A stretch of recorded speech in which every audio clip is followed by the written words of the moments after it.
미국이 위험하다. 이거 터지면 답이 없다. 한번 보죠. 제가 헝다는 진짜 아무것도 아니다. 이거는 진짜 터지면 답 없다라고 드리는 이유를 한번 보죠. 디폴트 사태 막기 위한 최후의 수단, 미하원, 부채 한도 유예 법안 통과. 그냥 이 제목만 봐도 등골이 오싹합니다. 예, 여기 보면 아까 디폴트 뭐라고 그랬죠? 예, 돈 못 갚는다. 배째라. 이 사태를 막기 위한 최후의 수단입니다. 최후라는 게 중요해요. 더 이상 할 게 없다라는 거거든요. 이게 이제 미국에서 일어나고 있는 하원 부채 한도 유예 법안 통과. 이거 정말 무서운 내용이거든요, 여러분. 예. 젤럿 제닛 옐런, 이분이 이제 우리나라로 따지면 이제 뭐 그 부총리 정도 되는 거죠. 예, 금융위원장 뭐 이 정도. 예. 부채 한도 유예하지 않을 경우 경제 재앙이 찾아올 것. 미치 매코널이라는 분이 민주당 그동안 절차 무시하고 각종 법안 통과. 이게 이제 그 돈 계속 국민들한테 나눠주는 그런 거 얘기하는 거고요. 척 슈머 부채 한도 유예 법안 반대 시 국민 큰 피해 입을 것. 이 국민의 문제가 아니에요. 전 세계 난리 날 거거든요. 이거는 뭐 금융 위기는 이건 잽도 안 되는 정도예요. 이거 디폴트라는 거는 미국이 이렇게 나 돈 못 갚어 하고 손든 거거든요. 그럼 달러가 어떻게 되는지, 그럼 그 달러로 인한 이 세계 경제가 어떻게 될 건지, 신흥국이 어떻게 될 건지, 우리나라도 신흥국에 들어갑니다. 등등등. 예. 거의 이거는 절대 일어나선 안 되는 일 중에 하나예요. 만약에 이게 일어나면요, 답이 없어요. 답이 없습니다. 뭐 부동산 지금 뭐 거품이요? 그거 걱정할 때가 아니에요. 예. 자, 미국 국가 부채입니다. 22조 300억, 28조 7천억 정부 부채. 예. 법정 한도가 22조 300억이었는데 그거를 28조 7천억까지 오버한 거예요. 넘었다는 겁니다. 예. 그러니까는 미국이 예를 들면 우리가 월급을 뭐 100만 원 받던 사람이 은행에서 대출을 한 1억만 받아서 매달 원금 이자를 조금씩 갚아 나가야 되는데 이거를 한도를 막 3, 4억씩 더 땡긴 겁니다. 네. 어쩔 수 없으니까 막 사채고 뭐고 다 갖다 끌어 쓴 거예요. 이게 미국 부채의 현재 주소입니다. 디폴트 우려 미 연방 부채 한도 상향 법안 하원 통과는 했는데 미국 부채 한도가 이제 하원은 통과했는데 상원이 남았거든요. 상원에서 만약에 이게 통과가 안 되잖아요. 그러면 뭐 다른 방법을 또 찾아보겠죠. 어떻게든지 연체 안 하는 방향으로. 근데 만에 하나라도 미국이 디폴트 선언을 하는 순간 우리나라 금융시장은 다 작살 나는 겁니다. 그때부터. 그때부터 뭐 은행, 뭐 지금 뭐 대출 뭐 이런 게 문제가 아닙니다. 그때는 국가 위기가 엄청 크게 오는 거예요. 뭐 미국 그 중국 헝다 이딴 거는 신경 쓸 것도 아닙니다. 전 세계 1위 미국이 디폴트를 선언하는 순간 그냥 작살 난다. 이거는 일어나선 안 되는 일 중에 하나다. 생각하고 싶지 않다. 만약에라도 이게 일어날 조짐이 보인다면 지금 평택의 집값이 어떻고 삼성전자가 어떻고 이런 거 신경 쓸 때가 아니다. 다 죽었다라고 생각하시면 돼요. 이게 터지면 안 터지겠죠? 그렇게 믿습니다. 이게 터지면 안 돼요. 헝다 신경 쓸 때가 아니라니까. 이런 기사들, 미국 디폴트 이런 게 많이 얘기가 안 나와요. 당연히 미국이 잘 알아서 막겠지. 저도 그렇게 생각을 해요. 예. 그랬으면 좋겠고요. 근데 요게 어떤 걸로 막든 간에 이 빚이 없어지는 건 아니잖아요. 그죠? 돈을 더 찍어내자니 인플레이션이 너무 심하게 올 것 같고 그렇다고 돈을 갚을 수는 없고 예. 이거 어떻게 해결할 건지 봐야 됩니다. 뭐 달러가 흔해지면 달러 패권이 좀 어려워질 텐데 등등등. 그러니까는 이거 문제를 어떻게 해결하는지 봐야 돼요. 예. 어떻게 될 것 같습니까, 여러분들은? 미국이 만약에라도 이렇게 디폴트가 된다, 부채를 못 갚는다, 이거 배째라 이래 버리면 저는 생각하고 싶지가 않아요. 지금 뭐 다주택자분들, 그리고 뭐 무주택자분들, 뭐 집 한 채 있으신 분들, 직장 다니고 계신 분들 등등등. 이거는 뭐 우리나라 IMF 터진 거하고는 잽도 안 될 겁니다. 이거 터지면. 이거 터지면 잽도 안 돼요. 근데 이게 지금 문제는 뭐냐면요. 지금 기사를 다 못 가지고 왔는데, 하원은 민주당이 거의 장악해가지고 통과는 했는데, 상원은 반반이라고 하네요. 50대 50 정도 되고요. 이게 과반수를 넘어야 법안이 통과를 시킬 수 있대요. 근데 이쪽 공화당 쪽에서는 이 법안을 못 통과시키겠다. 이건 아니다. 라고 하면서 반대를 하고 있답니다. 그래서 이게 과반수를 못 넘고 상원에서 막힐 확률이 높다고 해가지고 민주당 쪽에서는 그냥 과반만 되면 통과할 수 있게끔 뭔가 새로운 조치를 하려고 하는 것 같아요. 어쨌든 저쨌든 디폴트는 안 나길 바랍니다만, 알고는 있자.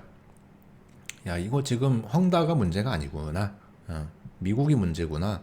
그리고 이걸로 인해서 미국이 어떤 조치를 취하든 그 충격의 여파는 대한민국에 온다 라는 건 알고 있어야 돼요. 그래서 다른 거 신경 쓸 게 아니고요.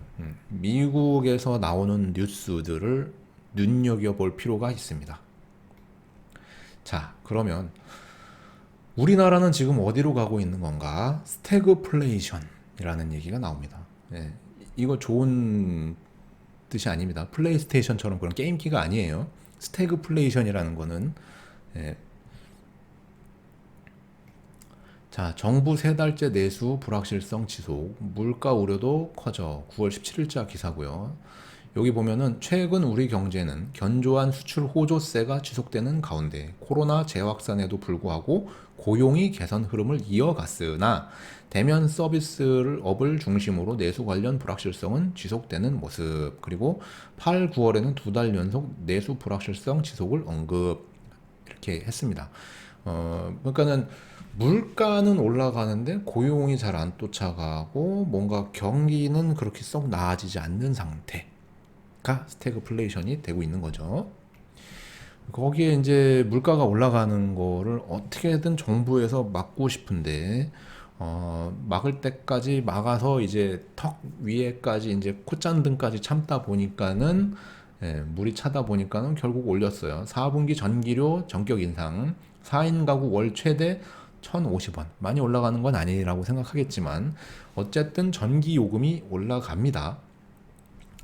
전기 요금이 이제 4분기, 뭐 이제 곧 4분기잖아요.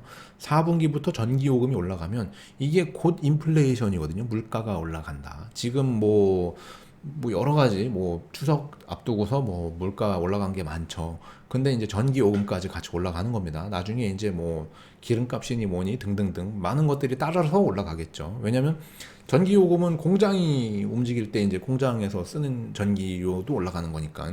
그러면 생산 원가가 올라가잖아요. 안 그래도 원자재 값이 올라가지고, 말씀드렸다시피 원자재 값이 올라가지고, 안 그래도 지금 생산 원가가 올라가는데 거기에 전기료까지 올라가니까 당연히 올라갈 수밖에 없어요.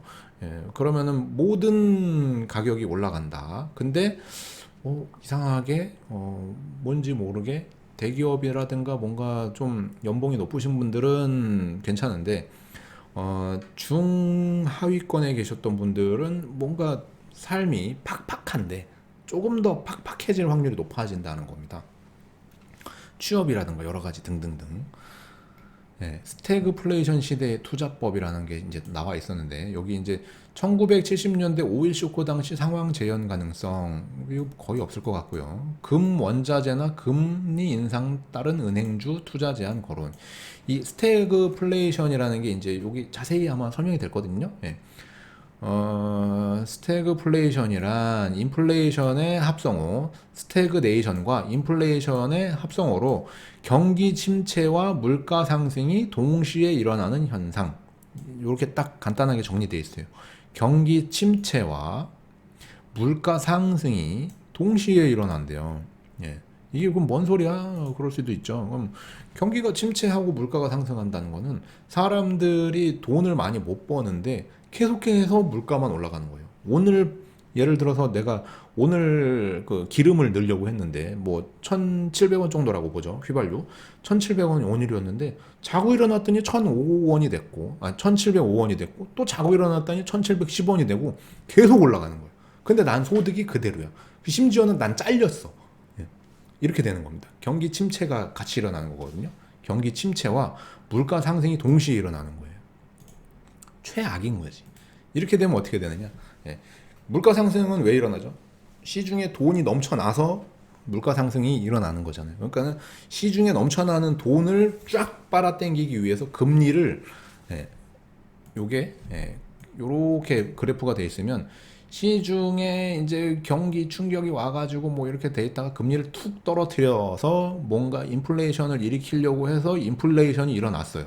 인플레이션이 이렇게 일어났는데, 예, 요건 이제 금리고 이렇게 잘라서 요거는 이제 금리라고 그 인플레이션이라고 보죠. 요런 조치를 취해서 인플레이션이 일어났는데 밑에 그 고용 지표나 뭐 이런 거 그 경기 지표가 안 좋아. 물가는 올라갔는데 그러면 돈을 풀었던 거를 금리를 낮췄던 거를 다시 금리를 점진적으로 올리는 게 아니라 급격히 올립니다. 지금 우리가 봤던 것처럼 예를 들어서 5%짜리를 0%까지 떨어뜨렸다가 이거를 뭐 0. 몇 퍼센트, 0. 몇 퍼센트, 0. 몇 퍼센트 해서 수년에 걸쳐서 올리는 게 아니고 단기간에 0%를 5%로 끌어올려요. 뭐 별로 생각하고 싶진 않지만 이렇게 되면 다 작살 나는 거죠. 다 작살 나는 거죠. 이게 스태그플레이션의 무서운 겁니다. 네, 금리를 한꺼번에 잡아 당겨서 올립니다. 물에 빠진 애 머리끄댕이 잡고 올리듯이 금리를 그냥 올려버려요.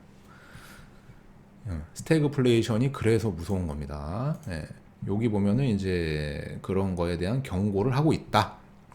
그리고 여기 보면은 미국과 선진국에서 물가가 상승하고 있는데 성장은 늦어지고 있다며 이미 가벼운 스태그플레이션이 진행되고 있다. 영국은 스태그플레이션이 위험이 커지고 있다고 보도했고 러시아도 글로벌 경제 위기가 올 수 있다는 진단을 내렸고 전 이탈리아 총리는 유럽 경제의 최대 위협이 될 수 있대요. 우리나라도 물가는 급등하면서 경제 성장률은 낮아지는 스태그플레이션 상태다. 이렇게 지금 나오고 있습니다. 자, 그러면은 정말로 스태그플레이션이 오면 다 죽는가? 그건 아니고 우리가 요 기사에서 봤듯이 투자법이라고 돼 있잖아요. 이게 금리를 한꺼번에 끌어올리니까 은행주 같은 것들이 좋아지겠죠. 이자를 한꺼번에 더 받지만 물론 아까처럼 디폴트, 개인들이 이제 두 손 두 발 들어버리거나 또는 부동산이 폭락하거나 등등등 여러 가지 부작용이 있겠지만 은행주가 그렇고 그리고 안전자산, 뭐 부동산도 마찬가지긴 하지만 금이나 원자재 쪽으로 돈이 많이 몰린다라는 얘기도 여기서 나오죠. 그리고 뭐 비트코인이나 뭐 이런 거에다가도 몰릴 수 있다. 그리고 뭐 일본 엔화나 뭐 이런 것들 등등에 몰릴 수 있다라는 내용들로 이제 나오는데 이거를 근데 아직까지는 심각하게 생각하지 않아도 되지 않을까 싶긴 해요. 스태그플레이션이라는 것까지는. 그래도 알아두자. 그래도 알아두자. 예. 안 일어나길 바라지만 그래도 알아두자. 라는 취지로 말씀드리는 겁니다. 이게 뭐 안 일어날 확률이 높죠. 예. 근데 만에 하나라도 일어난다면 라는 거는 한번 생각해 보자. 우리가 늘 투자에 있어서 늘 퇴로가 있어야 되잖아요. 예. 남들보다 뭐 빠져나올 때 조금이라도 더 빨리 빠져나올 수도 있는 거고. 예. 그런 것들. 그리고 남들보다 진입할 때도 사실 별거 아닌데 약간의 변동만 감지할 수 있으면은 남들보다 조금 더 빨리 들어갈 수 있는 거잖아요. 그런 것들. 그래서 모르고 있는 것보다 남들이 다 알고서 막 행동하고 있을 때 나는 이제서 막 이게 뭔데? 이러고 있는 것보다 알고 있자. 스태그플레이션이라는 게 지금 전 세계적으로 뭔가 좀 경고 메시지들이 나오고 있다. 그리고 위에서 봤던 것처럼 뭐 미국도 지금 디폴트라든가 뭐 이런 것들이 왜 일어나고 있는가. 시중에 풀려져 있는 이 많은 돈들이 결국은 부메랑이 돼가지고 다시 돌아올 것 같은데 그 말인즉슨 이 모든 자산 시장의 상승이 어느 시점인가 탁 점을 찍고 멈출 것 같은데 그때 우리가 취해야 될 행동들을 고민해 보자라는 겁니다. 예. 그래서 오늘 제가 추석이 지나고 굉장히 긴 시간 동안 여러분들께 지금 얘기를 드리고 있는데 중국 헝다가 이제 미미한 영향을 줄 수 있지만 그게 문제가 아니다. 그까짓 건 아무것도 아니다. 미국을 신경 써야 되고 미국에서 테이퍼링이라든가 금리 인상이라든가 그리고 미국에서 어떠한 조치를 취하는지에 따라 우리나라에 영향을 많이 주기 때문에 그거를 좀 지켜보자. 그리고 현재 우리가 처해 있는 이 코로나 델타 변이 시국은 스태그플레이션 상황에 놓여 있다. 이게 장기화되면 금리가 미친 듯이 올라갈 수 있다라는 것도 어느 정도 염두에 두자. 물론 이게 뭐 좀 여러 가지 조치를 취해가지고 나아질 수도 있겠죠. 네. 근데 그래도 금리가 미친 듯이 올라가면 어떡하지라는 고민하고 혹시 모르니 뭐 고정금리로 바꿔놓는다거나 뭐 이런 것들을 취해 놓을 필요가 있겠죠. 그리고 뭐 부채를 막 여기저기 막 늘어뜨려 놔가지고 많이 해놨다면 지금이라도 조금 좀 내 포트폴리오 내 이런 자산, 부채, 지출 등등을 잘 점검해보고 잘 조정해 놓는 게 그나마 낫지 않을까라는 생각을 해요. 왜냐하면 정말로 이게 일어나면 어떡합니까? 아까 미국 그 일이 안 일어나길 바라고요. 우리나라 스태그플레이션으로 해가지고 금리가 미친 듯이 올라가는 일이 안 일어나길 바랍니다. 그게 제 바람이에요. 그래도 알고는 있자, 대비는 하자라는 게 오늘 내용입니다.